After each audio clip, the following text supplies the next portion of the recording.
ಮಾಜಿ ಮುಖ್ಯಮಂತ್ರಿ ಬಿಎಸ್ ಯಡಿಯೂರಪ್ಪ ಅವರೊಂದಿಗಿನ ರಾಜಿಯ ಪ್ರಶ್ನೆಯೇ ಇಲ್ಲ. ಅವರ ಹಿಡಿತದಿಂದ ಪಕ್ಷವನ್ನು ಮುಕ್ತಗೊಳಿಸಿದರೆ ಮಾತ್ರ ಬಿಜೆಪಿಗೆ ಉಜ್ವಲ ಭವಿಷ್ಯವಿದೆ ಎಂದು ಪ್ರತಿಪಾದಿಸಿರುವ ಶಾಸಕ ಬಸನಗೌಡ ಪಾಟೀಲ್ ಯತ್ನಾಳ್ ಮತ್ತೊಮ್ಮೆ ಸ್ವಪಕ್ಷದ ನಾಯಕರ ವಿರುದ್ಧವೇ ಗುಡುಗಿದ್ದಾರೆ.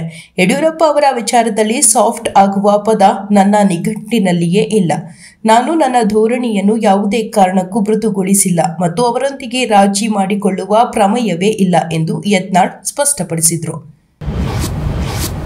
ಆಗಲೇ ಸಿದ್ದರಾಮಯ್ಯ ಅವರೊಂದಿಗೆ ಜೆಡಿಎಸ್ ತೊರೆದು ಕಾಂಗ್ರೆಸ್ ಸೇರಿದ್ರೆ ಈಗಾಗಲೇ ನಾನು 2 ಬಾರಿ ಸಚಿವನಾಗಿ ಅಧಿಕಾರ ಅನುಭವಿಸುತ್ತಿದ್ದೆ. 20 ವರ್ಷಗಳಿಂದ ಜೆಡಿಎಸ್ನಲ್ಲಿ ಉಳಿದುಕೊಂಡು ಬಿಟ್ಟೆ. ಹಾಗಾಗಿ ನಾನು ಶಾಸಕನಾಗಿ ಉಳಿಯಬೇಕಾಯಿತು ಎಂದು ಶಾಸಕ ಎಚ್.ಸಿ. ಬಾಲಕೃಷ್ಣ ಬೇಸರ ವ್ಯಕ್ತಪಡಿಸಿದ್ದಾರೆ. ನಾನು ಕೂಡ ಸಚಿವ ಸ್ಥಾನದ ಆಕಾಂಕ್ಷಿ. ಪಕ್ಷದ ಹೈಕಮಾಂಡ್, ಮುಖ್ಯಮಂತ್ರಿ ಹಾಗೂ ಉಪಮುಖ್ಯಮಂತ್ರಿ ಈ ಬಗ್ಗೆ ತೀರ್ಮಾನ ಮಾಡುತ್ತಾರೆ ಎಂದರು. ನಾನು 5 ಬಾರಿ ಶಾಸಕನಾಗಿದ್ದೇನೆ. ರಾಜಕೀಯವಾಗಿ ನಾನು ಮಾಡಿದ ಒಂದೇ ತಪ್ಪು ಎಂದರೆ ಜೆಡಿಎಸ್ನಲ್ಲಿ 20 ವರ್ಷ ಜೀವನ ಹಾಳು ಮಾಡಿಕೊಂಡೆ ಎಂದರು.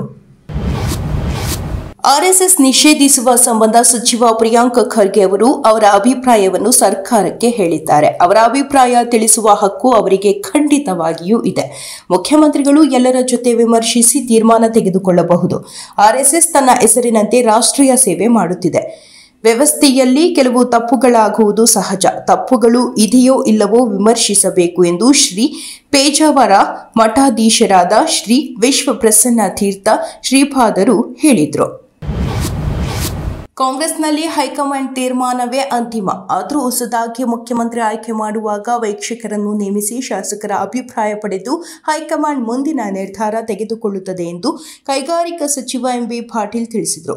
ಹೊಸದಾಗಿ ಮುಖ್ಯಮಂತ್ರಿ ಆಯ್ಕೆ ಮಾಡುವಾಗ ಹೈಕಮಾಂಡ್ ನಾಯಕರು ಮೊದಲಿಗೆ ವೀಕ್ಷಕರನ್ನು ಕಳಿಸುತ್ತಾರೆ. ಅವರ ಶಾಸಕರ ಅಭಿಪ್ರಾಯ ಪಡೆದು ಅದನ್ನು ಹೈಕಮಾಂಡ್ಗೆ ನೀಡುತ್ತಾರೆ.